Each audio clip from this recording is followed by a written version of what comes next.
We got almost 40 participants, and who's going to start first, me or you? I'll go ahead and welcome everybody. So thank you, everyone who has joined. This is the Brilliance in Commerce and House of Freedom Trust webinar for February 7th, 2018. And we wanted to thank those who attended our past ones for your patience, because we are just learning the Zoom system. And I think this time we'll be successful in a few improvements, such as enlarging Randall's face many more times throughout the presentation when he's speaking, rather than just giving you graphics on the screen. Plus, we have a lot of new graphics. We got rid of the squiggly lines.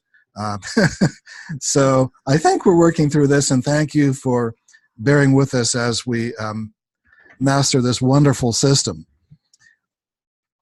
And we can go to the next image. So, Brilliance in Commerce, as everyone may know, is a project of La Vérité. La Vérité means the truth in French, and that includes House of Freedom International Natural Law Trust, Liberty Debt Elimination System, and affiliations with special offers from time to time. We have things like wealth from your FICO score, credit repair, gold purchasing concierge, offshore asset protection, Monaco Management Group, wealth management, cryptocurrencies forthcoming, information on a lot of interesting things. Next. So I am Tansen Famrat, founder of Brilliance in Commerce. I have been made the member of Board of Advisors of Monaco Management Group. I've been a speaker on radio shows, and I'm former offshore investment seminars worldwide, and author of Sovereignty Consciousness, as well as a number of different, a forthcoming book, Cosmic Renaissance, and so forth. So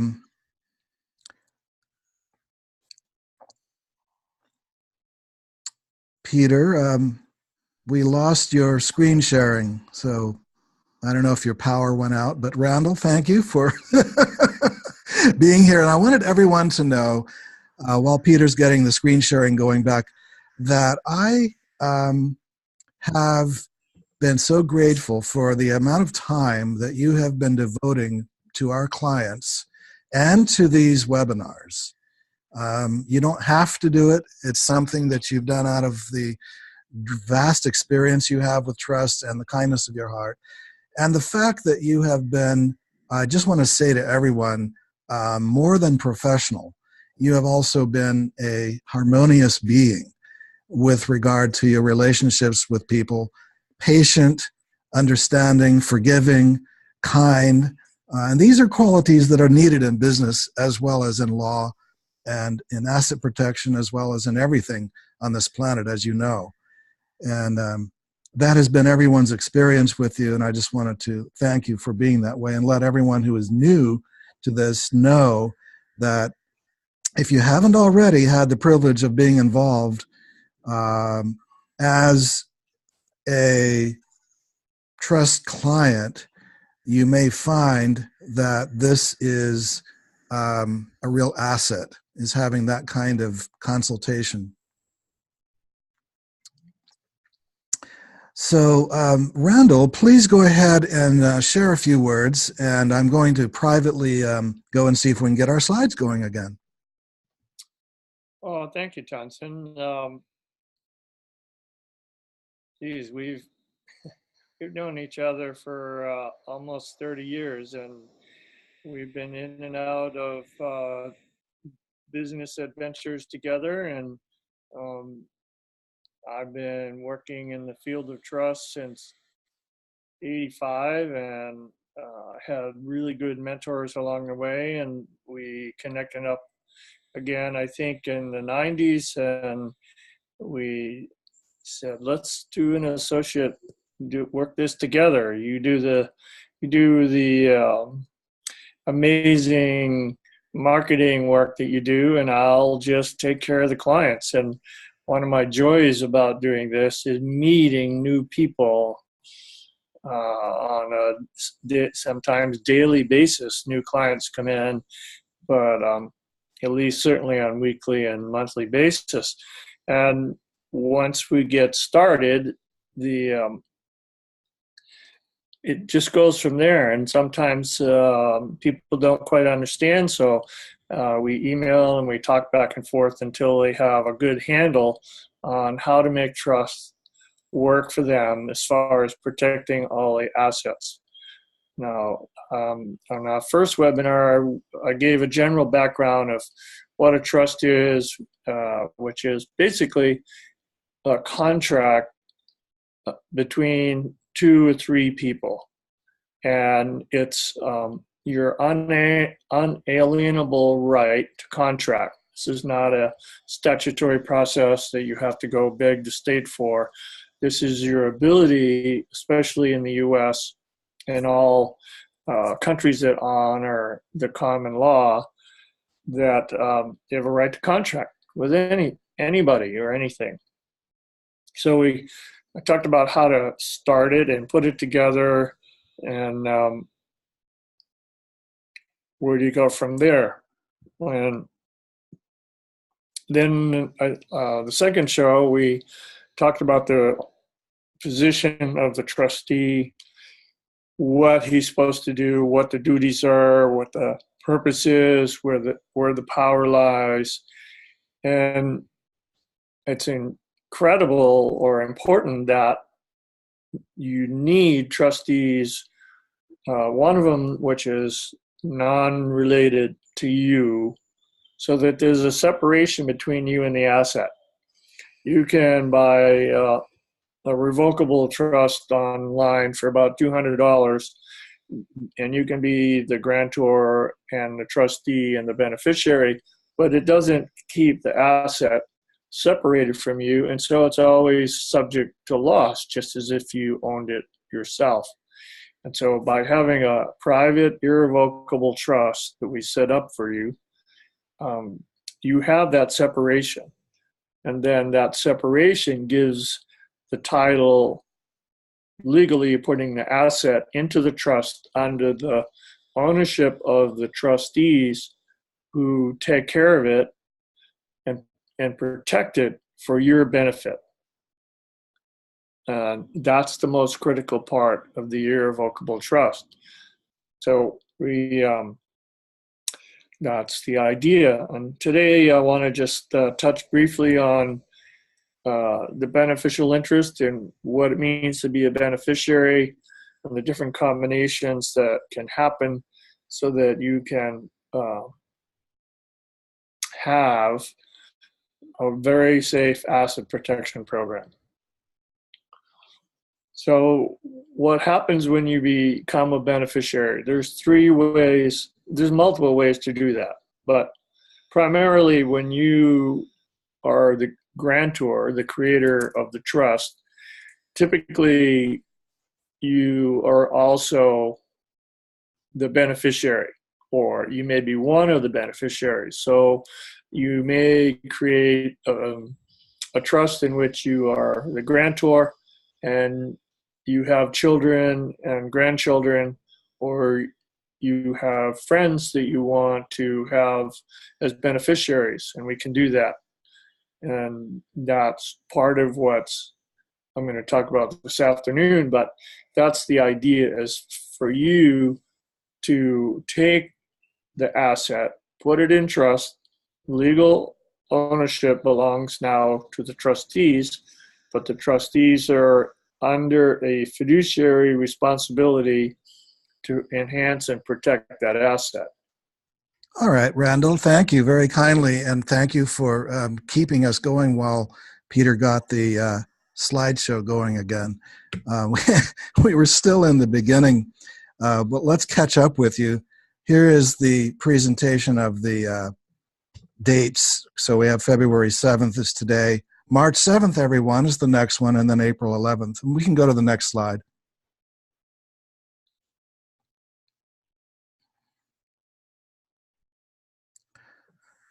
And here is for future webinar attendance, links and numbers. If you haven't already, subscribe to the Brilliance in Commerce newsletter published by La Verite at houseoffreedomtrust.com with dashes between each of the words. Click on more and then newsletter sign up. You can also go to brillianceandcommerce.com and go to the bottom of the page, and you'll see the newsletter sign up there. And then we have the phone number, 360-200-7521 is our company phone number for people who need to speak by voice and have questions that cannot be answered by email or reading the website. Next. International Natural Law Trust. So Randall was giving you a little introduction on beneficiaries, but let's get an overview of what these trusts are about, especially for the newcomers and even those who are already familiar with them. It helps to be reminded that this is how the cultural creatives, we like to use that phrase because really we're looking for those who are peaceful to use these trusts, change makers, conscious wealth managers, contributors to a golden age, are quietly transacting sacred commerce through an advanced asset protection instrument, previously a best-kept secret of the super rich. The Kennedys, the Rockefellers, these are well-known families in the past that have used the same principles upon which the trust design and construction that Randall uses has evolved.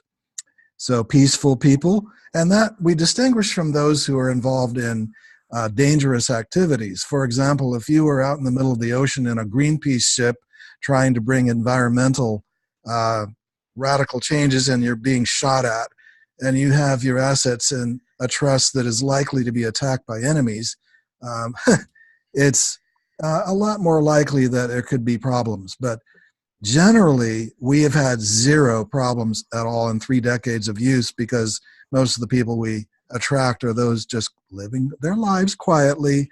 They just want to stay out of harm's way, protect their assets. And one of the reasons I like Randall and what he's doing is that he's kept everyone out of trouble if they follow what he gives them. So peaceful people can benefit from operating one or more of these trusts, which concentrate the best asset protection secrets of the elite into the fewest words and simplifies the language so as to minimize legalese. That's important, and maximizes common politeness and understandability. That, ladies and gentlemen, distinguishes this trust from most of the others out there.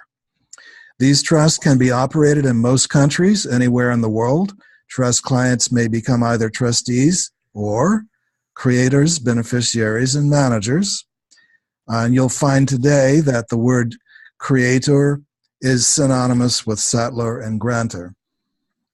These international pure natural law sovereign irrevocable trusts have no income tax filing requirements. They're infinitely flexible and can be adapted to any ethical, lawful, and noble purpose. They have a 100% success rate, meaning they have never been penetrated or invalidated in over 3 decades of use. This has been the trust of choice for those preparing for the global currency reset as the best vehicle for holding wealth and for preparing one's estate for generations to come. Heirs can be endowed with successorship seamlessly with no time delay, no probate, and no death taxes. Thousands of fortunate clients are quietly happy with these trusts. I want to just give you a brief introduction to Randall, who you've had a few minutes of listening to. Randall Hillner is Director of Trust Department here at Brilliance and Commerce, the founder of House of Freedom Trust, White Light Unlimited, trustee for One People's Public Trust, and creator of International Natural Law Trusts. And I must say, a very good friend, someone I respect greatly, and I think everyone who has dealt with him as trust clients has really appreciated his love of his work, his knowledge, his expertise, and his ability to not only consult and guide and direct and craft excellent trusts and guide people in the excellent operation of them, but also to show human qualities that make him harmonious and enjoyable to get along with.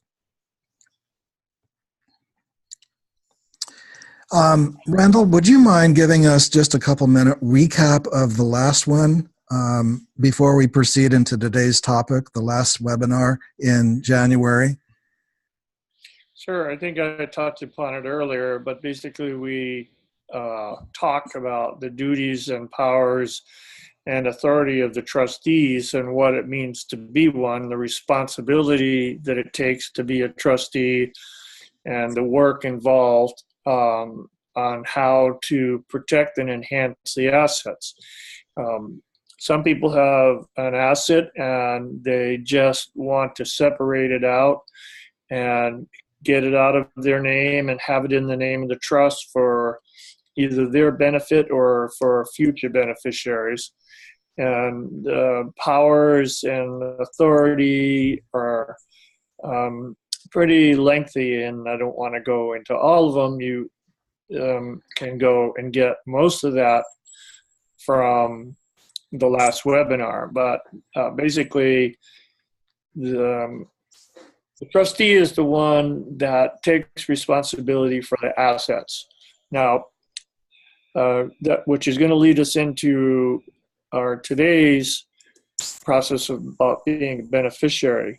But we talked about how you can be the grantor, and then you can't be, if you're going to be the grantor and the beneficiary, then you couldn't be a trustee. You need to have either two friends or one friend and one family member can be a trustee.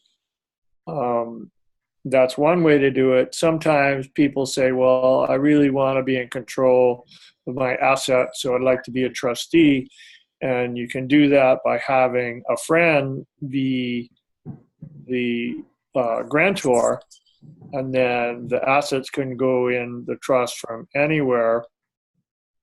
And then you as trustee would need another co-trustee that's not related to the grantor or the beneficiary. And some people want to be a sole trustee with a successor trustee in case something happens to them, which is also possible. But that means you can't be beneficiary of that trust. So that's only when you really want to control your asset and you want it to go into the future generation or to present time other endeavors. In other words, you may have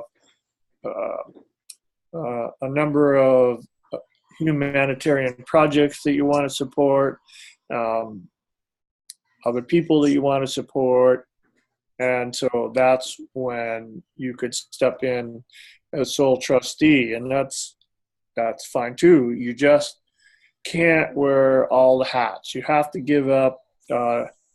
There's three hats: the grantor and the trustee and the beneficiary, and you can't be all three. You can only be two maximum. It's best if you're well, it just depends on what you want to work at.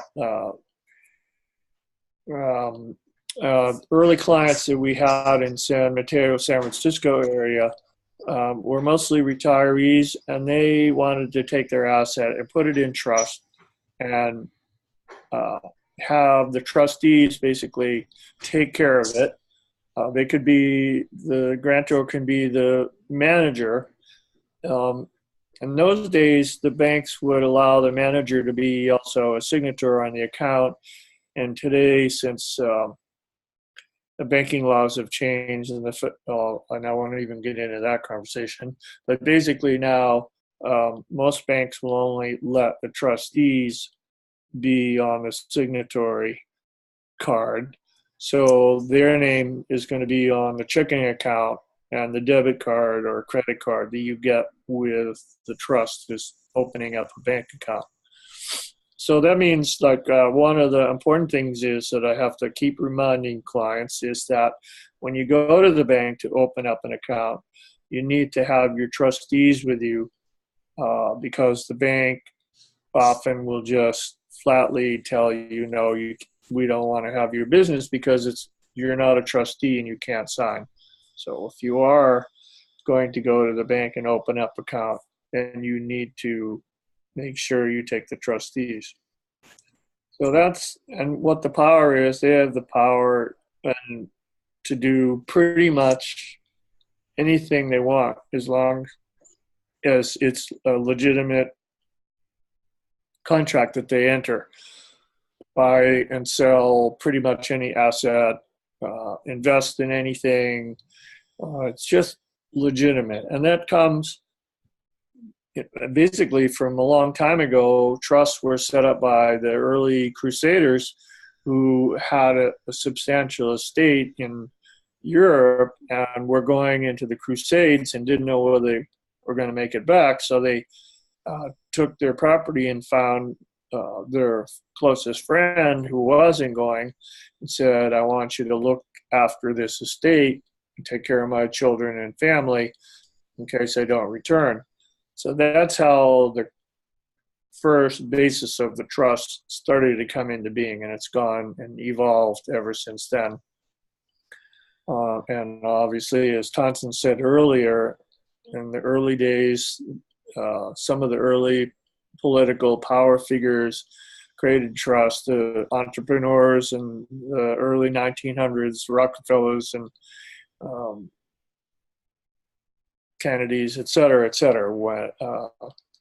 all had trust, numbers of trust. And you can yourself create a trust, and the trust, then the trustees can say, we want to break this asset base into 3 or 4 separate trusts.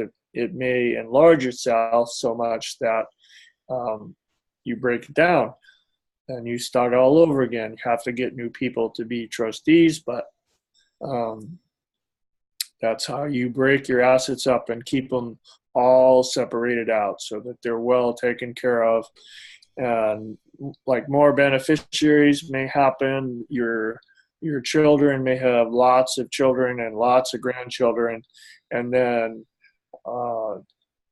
you want to create either a trust for your grandchildren, or you want each each of your children to have a trust and let them go about separating the assets as well. So that's what the trustees' duty responsibilities are.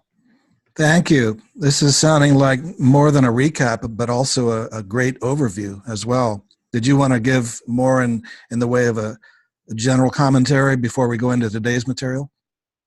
No, I think we're ready to go. Everybody here that's on the line can go and look at the first 2 webinars and get a lot more information. And then if you do have a trust with us, then you certainly probably already have my email, and I've talked to a lot of you people live on the phone. And I've actually done some Skype calls with a couple of the clients, so it's not a problem. Okay, so today what we're going to talk about is trust certificates. There's only 100 units in the whole process, and it can't be more than 100. So the amount that each person has depends on how many beneficiaries there are. If you are the sole grantor and the sole beneficiary, then you would have all 100 units, and then you would have trustees be giving you beneficial interest on a monthly or quarterly or yearly basis, depending on how large the amounts are. So it's very simple, and it can be broken up easily. And if you want more or less, beneficiaries change, trustees sometimes change, beneficiaries will die, etc. And we'll get into that. So next slide. Lawful ownership. Okay, so whoever's name is on, it comes with each trust certificate is given out. There's a Schedule C in the trust document. Schedule A is for personal property. In other words, you might have jewelry, you might have artwork, etc. Schedule B is for real property, where you put your house into the trust and it goes into Schedule B. And then Schedule C are the number of beneficiaries. if you're a beneficiary, then and it's recorded, then you're the lawful owner of that beneficial interest. But ownership means that you just own the right to receive the benefit of the payout on the assets that belong to the trust. Some people just have a house in trust, and somebody has to take care of the mortgage and the insurance and the upkeep. And the trust will do that, but that means you have to have the trustees open a bank account, and then they cut a check, or if you're the manager, you can do the daily business of the trust. But eventually, when you pay your mortgage or you pay your insurance, then the trust pays for that, and trustees will probably have to sign if the bank doesn't allow the manager to be on the account. But then, so if you do that, then it's only fair that you would pay an equitable rent to live in the house that's owned by the trust. And that rent basically would go to pay for the property tax, the mortgage, the incidentals, the need to keep up the safety of the house. There's no suit against anybody, nobody falls down, etc. That's so you own it. You own the benefit, but that's all you own, is to get the benefit. Next.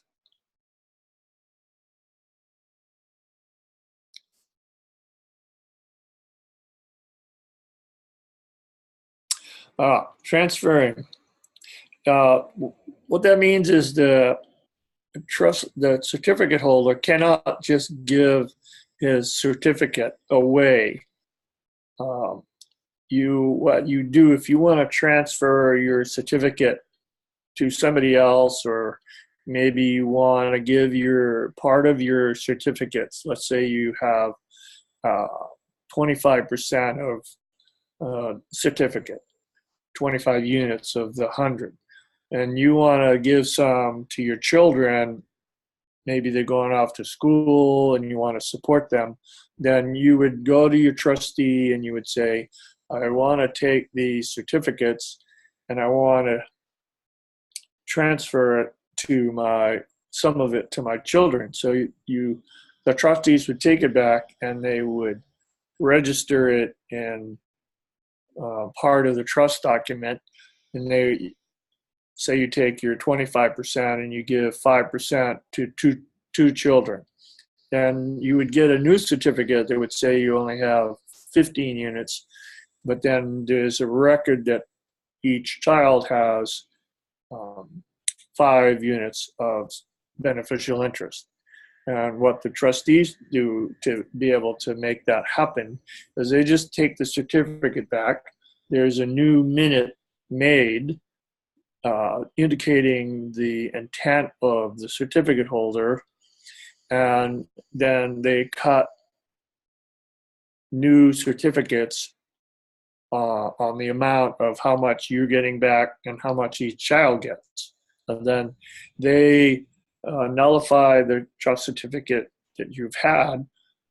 It's kept in the record book, and the record book now in the minutes will have the new number of units to go to each beneficiary. And the trustees, they handle it by just rewriting it, making a minute, keeping a note, and making it part of the trust document. Now remember that the minutes, we haven't talked about that a lot yet, but the minutes are private. When you go to the bank may want to see the whole document. That's what a number of my clients are saying now whenever they go, is the bank wants to see the whole document, and that's fine that they do that. If you can get it, if you don't have to give it to them, fine, but they want to see that it's a legitimate, there's a whole document there. So uh, you can give them the documents, but you would take the minutes out because that's your private personal business. Next.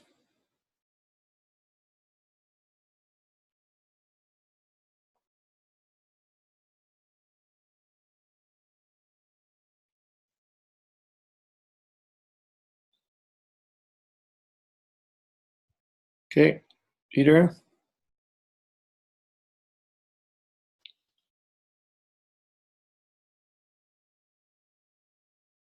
All right, now here's where we start to get a little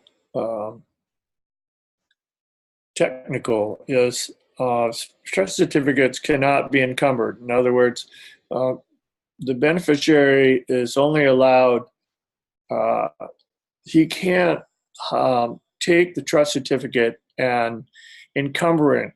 He can't use it for a loan. He can't sell it. He can't trade it in. He can't do anything without the permission of the trustees. And so if he's going to do anything like that, he has to go to the trustees and um,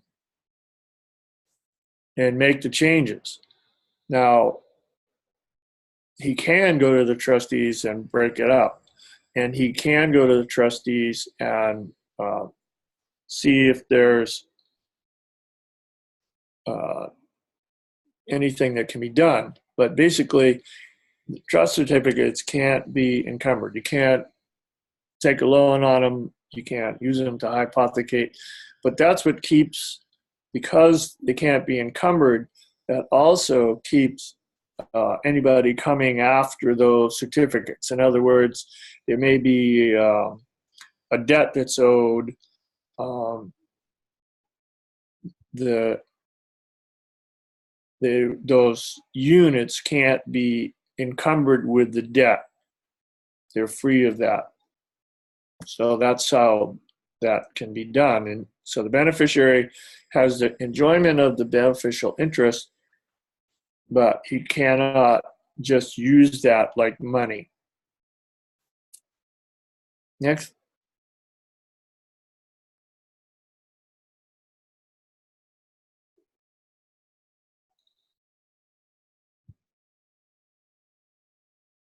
Yeah. So here we are. We've talked about this. The legal owner of assets in the trust belong to the trustees, not to the certificate holder.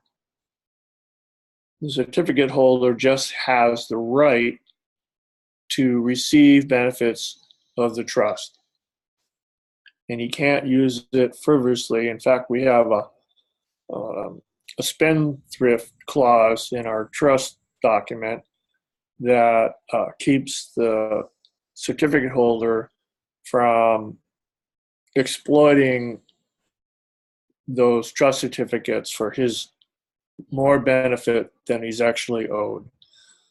So the ownership belongs to the trust. He has lawful uh, ownership of the beneficial interest, but he doesn't own them himself.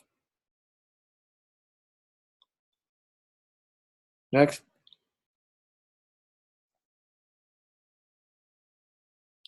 The creditors have no right.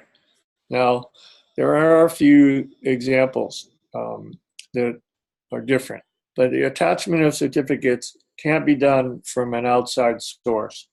Now, um, any creditor or anything like that can't be done. Now, there's also a 2-year process. In other words, if the creditor already has an action against a debt that you owe to them, then you can't just go and put your property into trust and escape, especially if there's an action already, because they can go to court and get that it's that you did it in a sense to commit fraud and avoid the creditor. So the ideal is that you're going to take the asset and make sure that there's no action against you in any form. And then the asset can be free from your ownership, and nobody can, then the creditors can't get attachment to the certificates. Okay, next. The certificate, it's simple. We talked about it before, that on the death of the certificate holder, the certificate would go back to the trust, and you've already probably worked out the way that you want the amount of the trust certificates that you hold to be given to others. So that's all that is. In other words, it doesn't, even though you're the single beneficiary or the single grantor, the trust doesn't fold upon itself. It stays alive and it continues to go. There's no probate on anything in the trust because it's not yours. So there's nothing in the estate that would go through probate that belongs to the trust, which is not in your name. You're only a beneficiary, and the death of the beneficiary, the certificate goes right back into the trust and then is given out to other beneficiaries, either future beneficiaries or divided up equally to the other holders that are already still there, and it goes on like that forever. Next. Right. Just explain that. It has no effect on the changing of the trust. Now, the only time that you're probably going to change that is if you're the only beneficiary and there's no children, and you have no minute indicating where you want it to go, then or let's say you have grandchildren or other people that you want to give it to, you may have a list of places that you, in the event of my death, I want the remainder of the trust to go to charities, to things, humanitarian projects that you want to do. And the trust can either go on, the trustees can decide to continue the trust. And then sometimes there's so many beneficiaries that trustees say, okay, they send a letter to, let's say your family gets so big, you have children, grandchildren, great-grandchildren, all of a sudden there's 100 beneficiaries, then the trustees can say, hey, this is getting too big. We're going to send a letter to each beneficiary and say, do you want to keep this going, or would you like to take the remains of the estate and then make your own trust down the line? And then, so on a pro rata basis, if there's 100 people in the family, then they may all get 1% of what the asset is valued at, and then they go and deal with it as they want. They can either create another trust, or they can all get together and say, no, we want to keep it going and we'll get some more trustees. But typically, if it gets too big, you either break, the trustees say, okay, we got to break this up a little bit, and so we're going to create a couple more trusts from where we are now, and you're going to start all over again. So it may take the fact that there may need to be 5 or 6 trustees if the estate is rather large, like I'm sure the Kennedys and the Rockefellers have more than 2 trustees, but that doesn't matter. It's like, it just depends on how big your estate is and what you want to do with it. It's really the choice the grantor, uh, and how the estate is kept going or dissolved at some point in the future. But it can be renewed. It won't dissolve for 21 years. And then at the end of 21 years, the trustees get together and they ask the beneficiaries and or the grantor if they want to do an, another period of time where the trust stays intact. Next.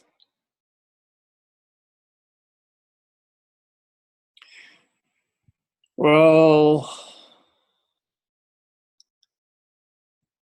the rights of the certificate holder, he can only make sure he doesn't have a right to badger the trustees and demand that he wants more or he wants to change it. So he can't go in there. All he has a right to do is to demand that the trustees pay him the percentage of his certificate. So if he has 25% of the assets in the trust, then he can demand that the trustees make sure that he gets 25% of the outflow of the trust. It may be an estate, in which case there's no, cash flow going out, and all the certificate holders would have to get together and say, we would like the trustees to sell this piece of property and convert it to cash or gold or whatever the currency is at the time. And then they would distribute it out to each beneficiary or certificate holder. It doesn't really matter. So the holders would know when the trust document is signed, they can ask the trustees to give them what they can have, what their rights are, and what their limitations are. And that's usually explained in the beginning. Like I said, when we first were in Marin, it was mostly retired people that put their estate into trust and turn it over to the trustees so that they could just live on the outfall of that asset. So they can demand to know what their rights are, but they don't have the power to tell the trustees what they must do. Okay.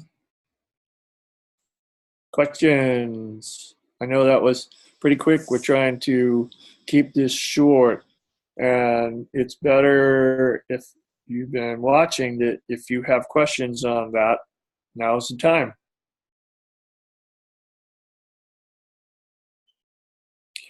Let me say, I don't know how you would do this, Tansen, but how many of the participants, looks like we have 59, 60 participants, how many of you have House of Freedom Trust already? Is there a way for people to raise their hand on that or send in a way to account for that, Tansen, Peter?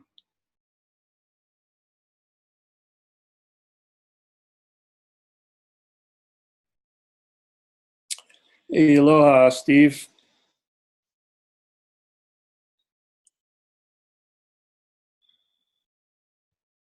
Okay, good. Well, how many of you are new then?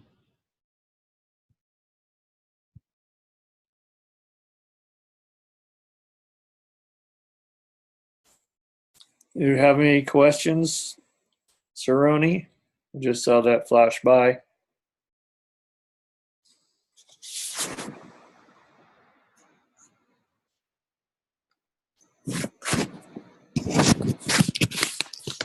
Okay, good. Any other questions then?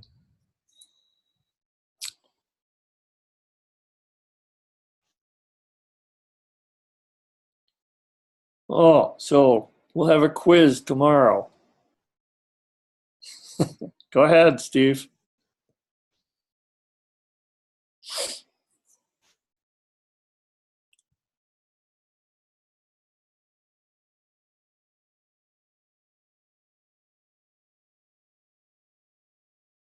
Allison, you mean your questions are written down? They're probably going to be recorded as I answer your question.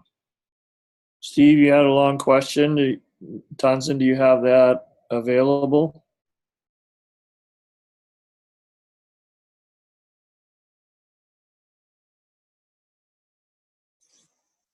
I don't know how to get this chat up. Let me see if I can pull this up.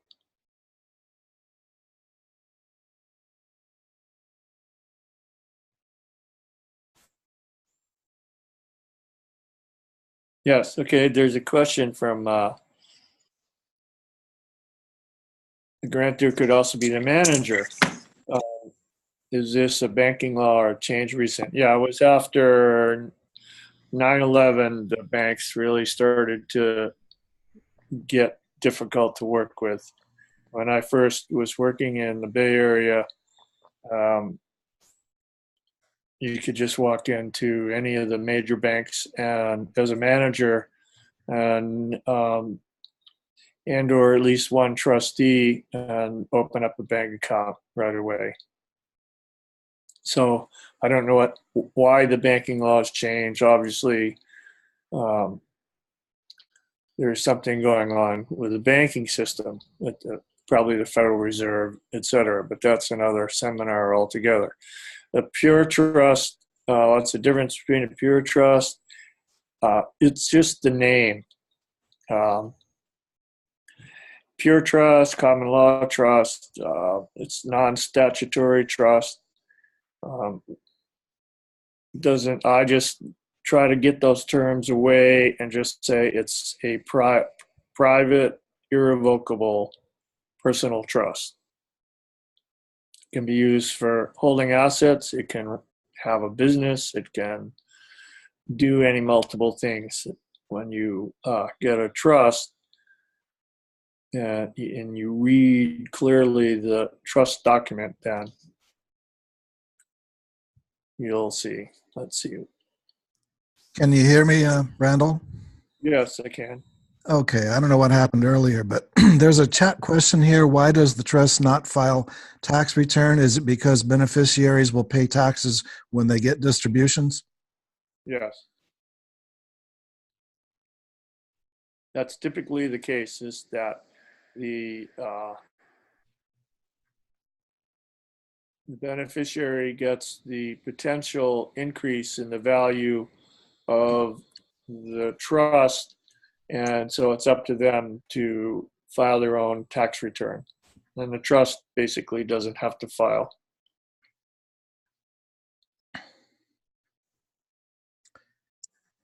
Let's see.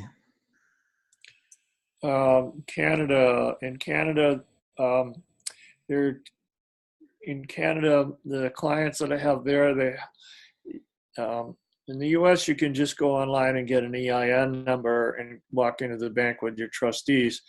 In Canada, they have to do it differently. You have to write into the Canadian um, tax process, and it's just asking for a number, and it takes a little bit longer. Um, they don't have it online, but it's available. And then you can go into the bank in Canada and get it. Now, if you live near the border of the U.S. and you have friends in the U.S., you can have your friend be part of the trust, and you can file for a foreign grantor trust number with it and get an EIN number for the U.S. and open up a U.S. account. And probably, I don't know if they've tested it yet, but you could probably do the same thing with a bank. You can use that number for a bank in Canada, but I'm not sure about that. The trust can give a K1 to the beneficiaries, but it doesn't have to. And then this question is, when I got mine, I was under the impression that grantor could also be manager. Is this banking law change recent? And I would just say that the question, it sounds confused. Uh, it's not a banking law that is applicable here. It's, yes, you can be grantor and then quit, sign off on the trust and wear a different hat, right, as a Yes. manager. Yes. Oh, for sure. As grantor for the trust, at the end, one of the things that you're going to do after you appoint the trustees is you are going to um, give all power away uh, to the trustees, and you're basically stepping aside from any formal arrangement with the trustees. And the intent of your intent of the reason why you created the trust is um, is set. It's in the trust indenture. Then you step away altogether, and the trustees and the beneficiaries work it from there. So it really has nothing to do with banking law then, right? Um, I don't know how it all works. I'm sure the IRS has really got their thumbs ripped around the banking system, basically because the IRS is um, a collection agency for the Federal Reserve, and I'm sure that exists in Canada as well. Um, that's one of the things we did for OPPT. We went to Europe, and we went to the major banks. We eventually ended up in Switzerland and went to the BIS, the Bank of International Settlements, where all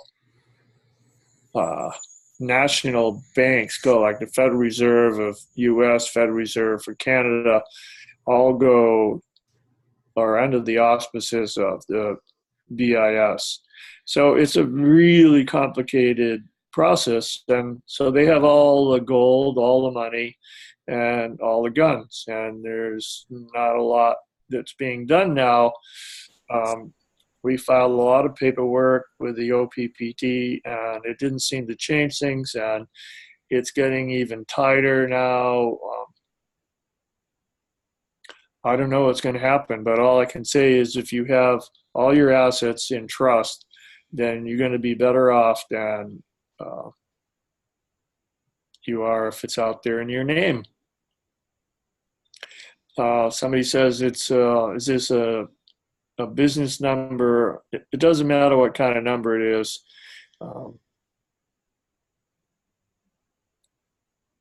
It's a number you're going to need, especially in the U.S. You're going to need the EIN number for opening up a bank account. Just the way the banks work now. How did it turn out with OPPT? She's not on. Heather is not on trial for the OPPT. It's an entirely different process. We did all the paperwork for the OPPT. We filed paperwork on all the banks, on the Rothschild Bank in England, on the Federal Reserve in New York, and then the BIS in Switzerland. All it was is filing paperwork under documented evidence that basically there is paper and the banks are all a fraud. And that's all I'm going to say about that. Okay, Would you like to take Steve's question? Steve, have a long question, Ken, but yeah, sure. Okay. Steve, if you're there, I'm going to unmute you. If you have a question you want to speak, you're on the air. Okay, thank you. Can you hear me? Yes. Yes. Okay. Hi, Randall. Also, a shout out to Annabelle and Caleb. This is Steve in New Zealand and Carlene.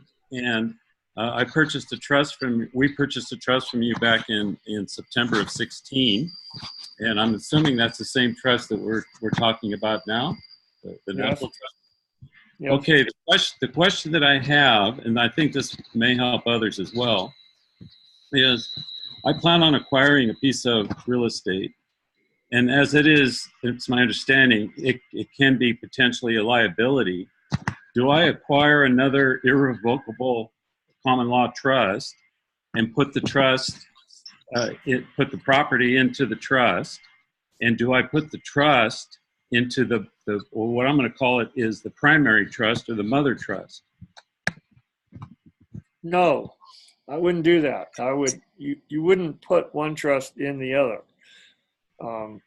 What you would do is you would have the first trust be the beneficiary of the second trust. So the property goes into trust number 2, and then the beneficiary of trust number 2 is trust number 1. Oh, okay. But All right. they don't. There's no ownership involved. The owners of the property would be the trustees of the trust. But I don't quite get why you need to have 2 trusts. We have one trust for the house. Now, if you're talking about other assets that you want to put into a trust, then I would say yes. Then you separate them out. You get a second trust, maybe for your liquid assets or for other operations that you're doing that are beneficial to your financial endeavors. Okay. So that answers another question. So, all right. So then this will lead to a kind of a string. Is if I'm opening up a separate trust, let's say for real estate, for that one piece of real estate, and I'm a trustee of another trust. Okay. I call it the primary trust. Right. So I can go in, I can be either a grantor, a trustee, or a beneficiary. Is that correct? Yes. One of the 3 or 2 of the 3. Yes. Okay.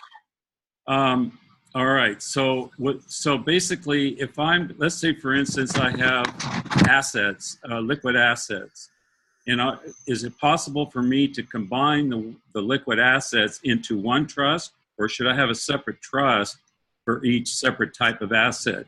And as an example, would be like precious metals or cryptocurrency or other liquid assets.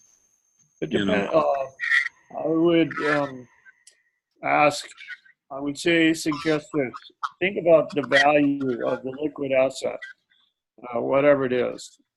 And if it's not significantly more than the value of your property, then I wouldn't say you need 2. But if those liquid assets are significantly greater than the trust or the assets of the real estate, then I would say yes, definitely think about a second trust. Keep them separate. Okay, thank you.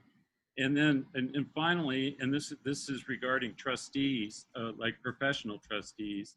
Are there benefits or are there any pros or cons to using professional trustees? I'm sorry, I missed that. Would you say that again, please? Okay.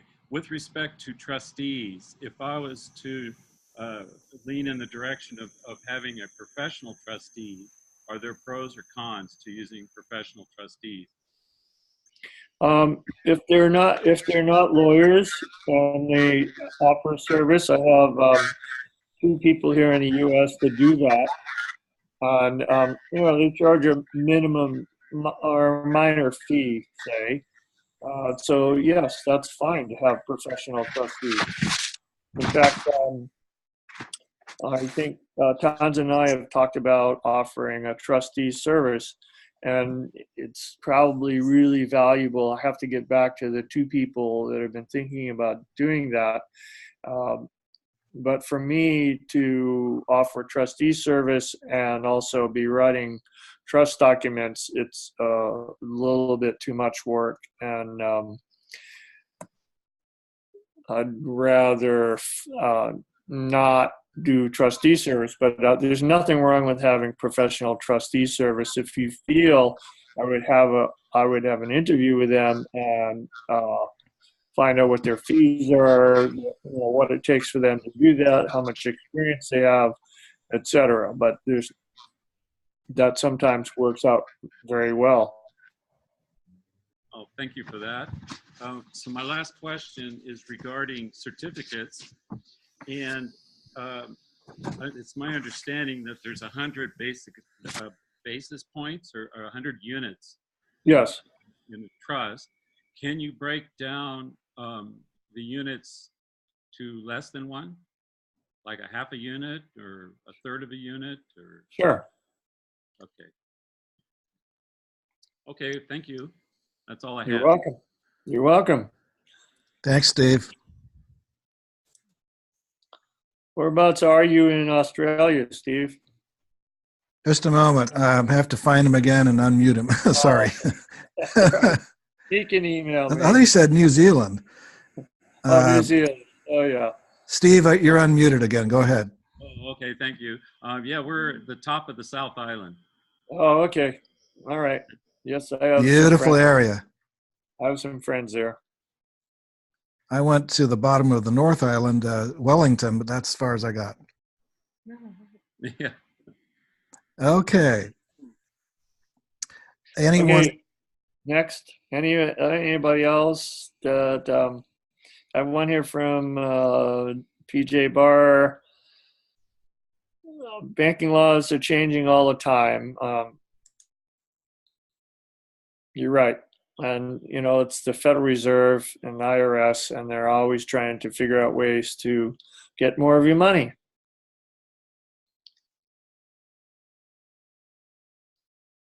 Anybody else? Come on, fire away. Standing at the wall.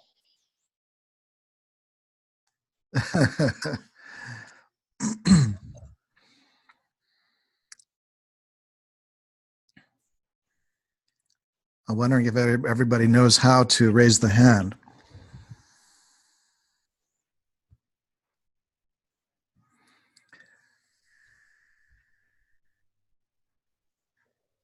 Well, let's see. Let me scroll here.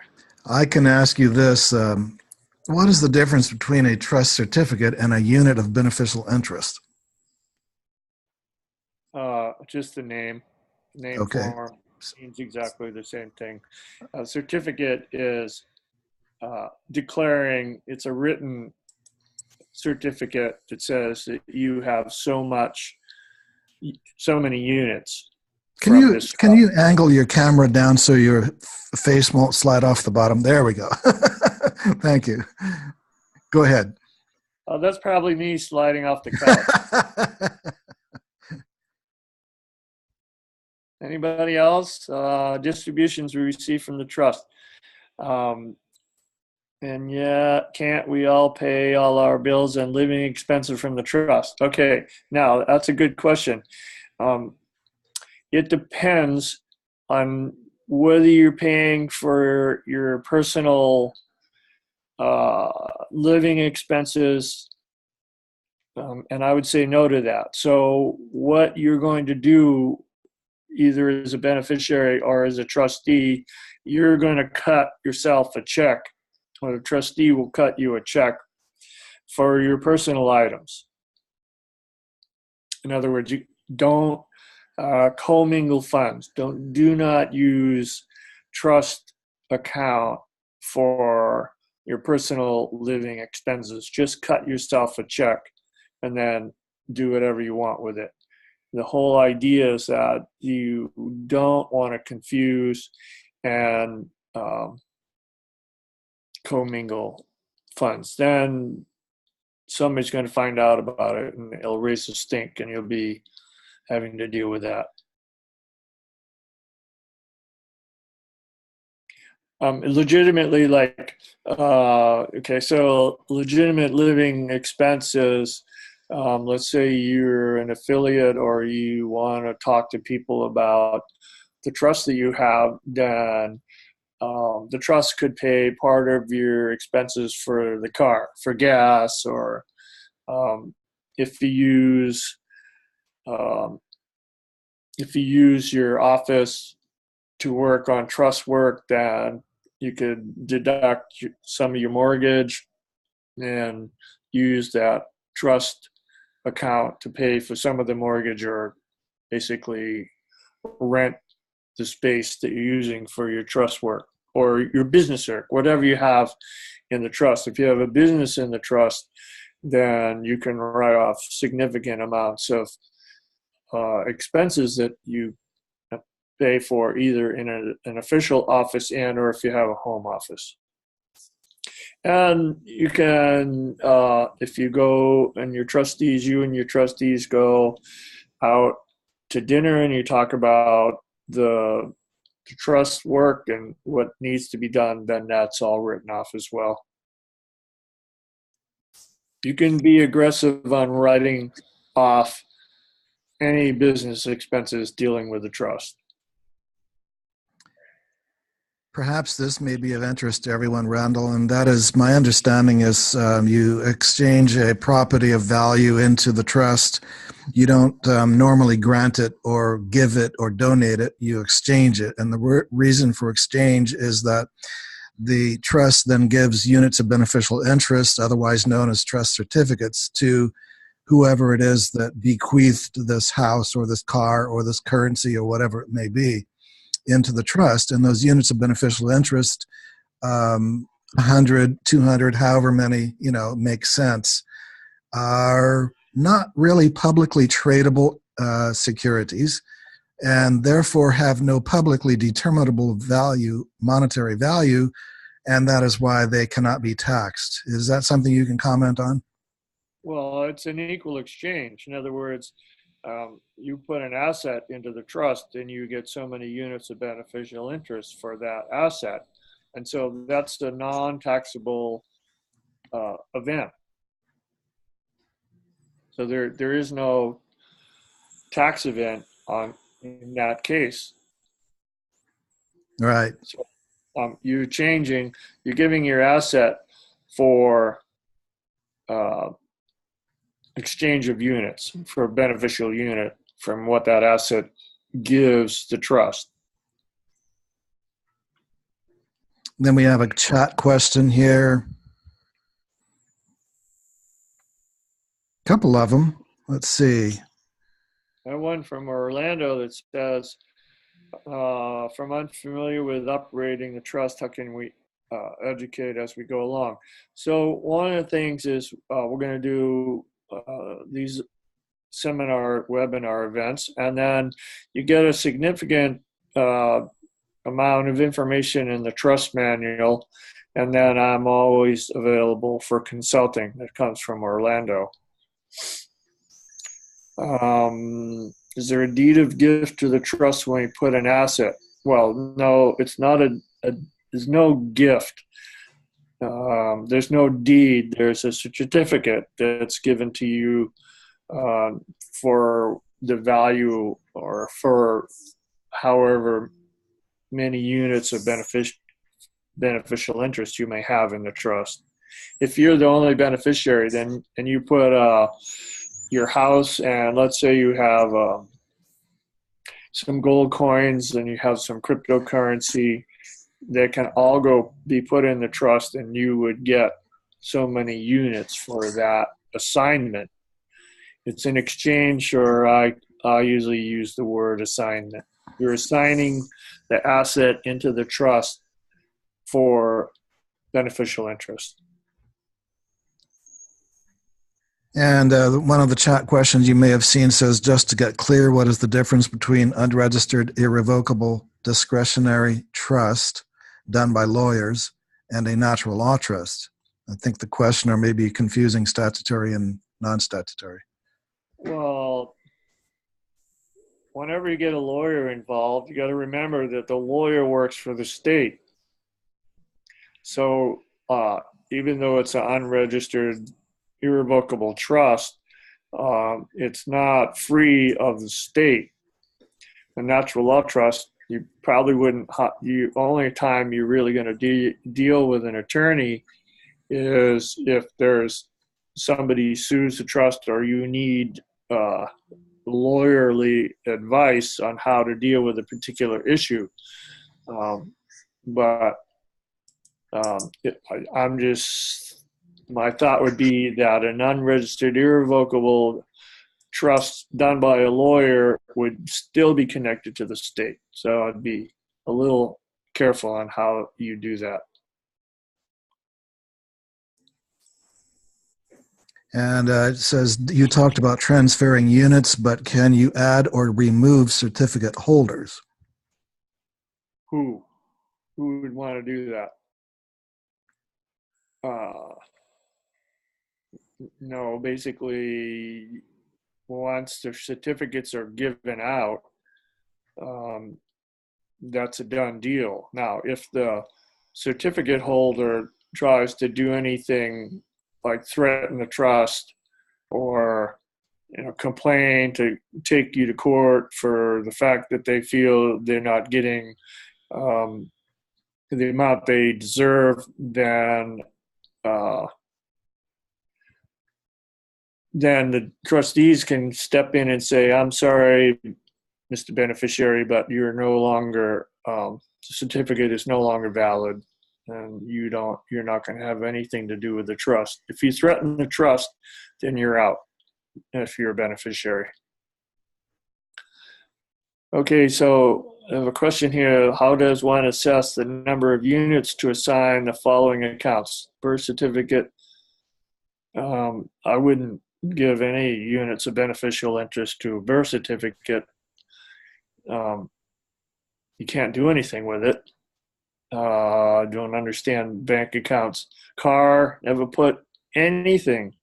It's a liability into the trust. No cars, no planes, no boats, nothing like that. Anything that can injure somebody doesn't belong in the trust with your major assets because it's a liability. If you have a valuable plane or car or boat, then you just create another trust for that particular asset. But, unless you're running around in a Ferrari, then I wouldn't worry about putting the car into a trust. And then this one says, for those of us who are unfamiliar with operating in a trust, how can we educate as we go so as to receive the full benefit of the trust? Well, there's the trust manual that comes with each document. And I'm always available for consulting, either email or by phone. Just have to set up a time. Plus the Passing the Buck series, maybe? Yes, I believe that you have an email from me that has a bibliography on it. If you haven't gotten that yet, I have it written up, but we could maybe put that in a newsletter next time. But they're basically law books. There's the Passing the Buck, of course. There's a couple of more simple, like there's a training book I have that you get when you go to law school if you're focusing on trust law, that to go through all the stages of which we're doing now. And they're basically, I've read it 2 or 3 times. I have it all marked up and it's falling apart, but it's not a lot more in there than what we're talking about during these webinars. And some of the people have asked me about a birth certificate, but it really needs to be a viable. It's not like a piece of paper. You don't want to give a certificate to a birth certificate. It doesn't make any sense. And I don't understand the bank account. You wouldn't assign unit to the bank account other than taking the bank account and taking the asset of that bank account and putting it into the trust. And that would still be for the beneficiary, not for the bank account. In other words, the beneficiary must be a human being. Well, no, it can be or an institution and an organization. No, you could set up one of the beneficiaries could be, let's say that there's a 100-year-old oak tree and nobody's taking care of it, and you want to create a little garden around it. Then you could use the trust could give so many units of beneficial interest to somebody or you to take care of that tree. But it's usually for giving it to people or humanitarian projects. Trust can hold equity in a vehicle and not be liable. No, there's no equity in a vehicle because the vehicle is always subject to liability. It's not an asset. What if you have humanitarian projects that need to get going? Absolutely. You can give as many units of beneficial interest to your project as you'd like.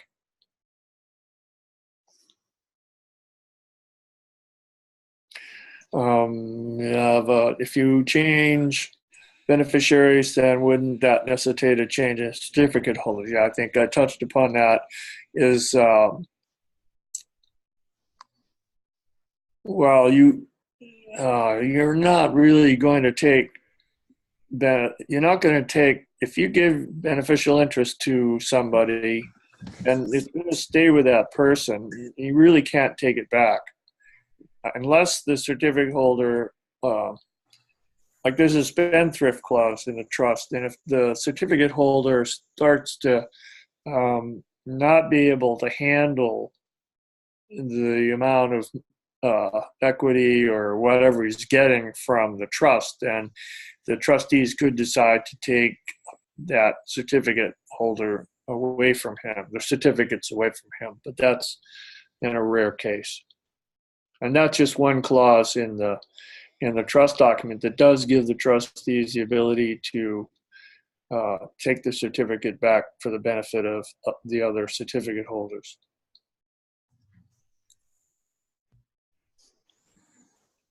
Okay, no more. I don't see any more questions. Well, there's one that says, "Can we purchase these books from you?" The links to publish them have been in our Brilliance and Commerce newsletters. Well, I'll make sure that you have another. Mostly they're law books, and they come from law publishing companies that will do that. But I will make sure that you have it again if you don't have it already. You can send the bibliography to your existing clients, and then for everybody else, we can publish it in the next newsletter. Sure. If the beneficiary dies, then certificates go back to the trust and they're redistributed. If I did not want to have ownership in my name, can the trust purchase assets? Yes, that's exactly the idea of the trust, is that trust would purchase the asset. That's the whole. So you can take your bank account. You have a significant bank account. You could take that and put it in trust, and then the trust can buy a house or buy any other commodity that would be a better asset for the trust, perhaps. This question says, a trust can hold the equity of a vehicle and not be liable. True? No. No, there's no equity in a car. It's still a liability. I don't care how much equity you have in a car. If the trust owns it, then whoever it hits or hurts is going to sue the trust, going to sue the owner of the asset. Yep. Usually have successor beneficiaries already arranged. Yes, you can have a list of successor beneficiaries. Same with successor trustees. You can do that. And this question, go ahead. Could you put your business in a trust from parents to beneficiary children? Of course.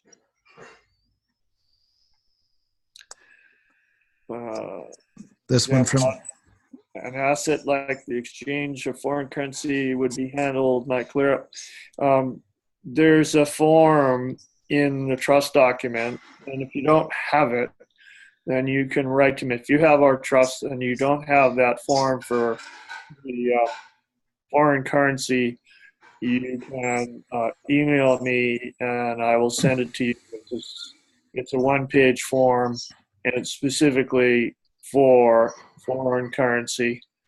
And I'll also give an example of how to make it happen. It's quite simple. So this one says, what if we have humanitarian projects that needs to get going? Yeah, you'll have to, sure, you can fund it out of the trust. And you can title it in the trust. Did you answer this one? If I did not want to have ownership in my name, can the trust purchase assets? Yes. Yes, Right. that's the idea, is to have the trust own any asset rather than yourself. It doesn't mean you have to give all your assets into the trust. I'm just saying it can. Let's say, for the sake of it, you have $100,000, and you can take 50,000 and put it into the trust as an asset, and use that for the trust to buy some assets that it wants to, and you can use the other 50 for personal uses. Mm-hmm. Hey, I think, Tanzan, do you ever post my email? I think, what did we decide on that? They No, write to no, you we, first? we handle that through our customer service, and we get questions to you through us to protect you from being deluged. Yeah. Okay. So let's leave it there. Anything else? Let's see this. If the trust loans trustee funds to buy a car, is it liable? Yes. The thing about a car is the trust can lease a car. The trust can lease the car because it doesn't own it, just the lease. And the lease company has the liability, and it has its own insurance program. So yes, that the trust can lease anything. And as long as it doesn't own it, then the liability exists on the leasing company. And if it loans the trustee funds to buy a car, it depends on in what name the car is titled. No, no, don't do that. No, Don't take. I'm agreeing with you. I'm saying if it's titled in the name of the trust, we don't want to do that. But let's say in the trustee buys it in his personal capacity, in his individual name. Well, then, yeah, he wouldn't put it in the trust. He would, Exactly. yeah, he would, and I wouldn't have the trust pay for the car and put it in my own name, and unless you had enough beneficial interest coming to you to cover that, the loan. So yes, you could do it that way, but I suggest you just lease a car. That if you're going to lease, if you're going to do anything with a car, that you lease it. The trust would lease it. Or set up a separate trust for it. I wouldn't, not unless it's a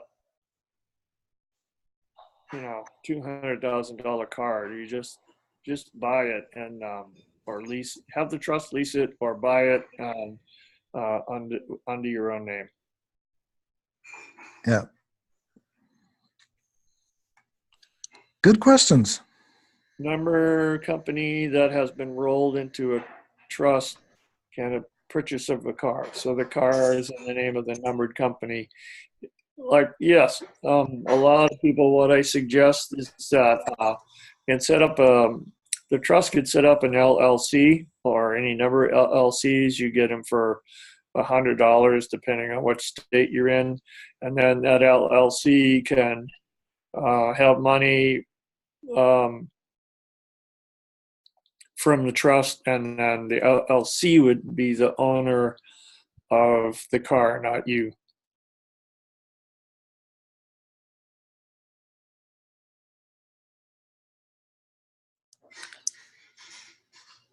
Okay. Anything else?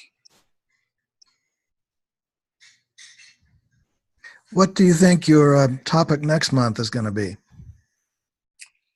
I have no idea.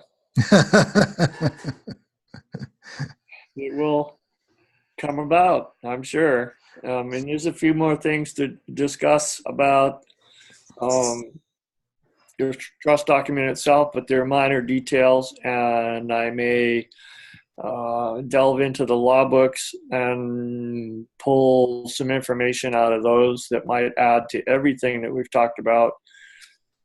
Uh, Distribution we've talked about, charitable contribution, no problem. Just talk about anybody that's involved with the trust, it's confidential material. You don't talk about it with anybody other than who's involved with the trust. That pretty much covers most of the three important things are the settlor, the grantor, what the duties are, and the trustees, what their duties and powers are, and the beneficiaries. No need for a foundation if one has a natural law trust. I don't know, a foundation is a different form, and you could do that. And what that would mean is that you're basically separating out your assets. So it's like creating a second trust, but you're doing a foundation. The thing about the foundation is if it's a 501c3, then it's run by the state. If you're going to do a foundation, you want to use Section 508. So the natural law trust is tax exempt, and the 508 foundation would be tax exempt.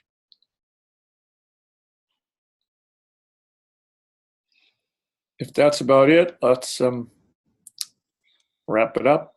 Unless anybody else has anything to say. Thank you, Annabelle.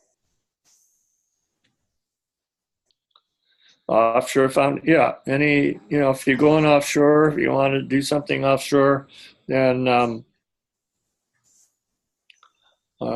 there's offshore trusts and offshore foundations, but unless you're doing business offshore, there's no need to do that. And again, even offshore can be statutory. Sure, it depends on who sets it up. Yep. What's great about the non-statutory is it can operate just about anywhere in the world and have the same benefits. Yes. Well, yeah. Looks like we're getting lots of kudos here, and I thank everybody for joining us, and I'm looking forward to coming back and giving you some more information. Yeah, thank you, everyone. And Randall, thank you. And this is some concluding information in case those who came on late didn't catch it in the beginning. Our dates for our webinars, our next one is March 7th, 2018, 4 p.m. Pacific. And if we could go to the next slide. This is just a summary of Brilliance and Commerce. We recited that earlier. House of Freedom International Natural Trust, Liberty Debt Elimination System, and other various things that we come up with. Next.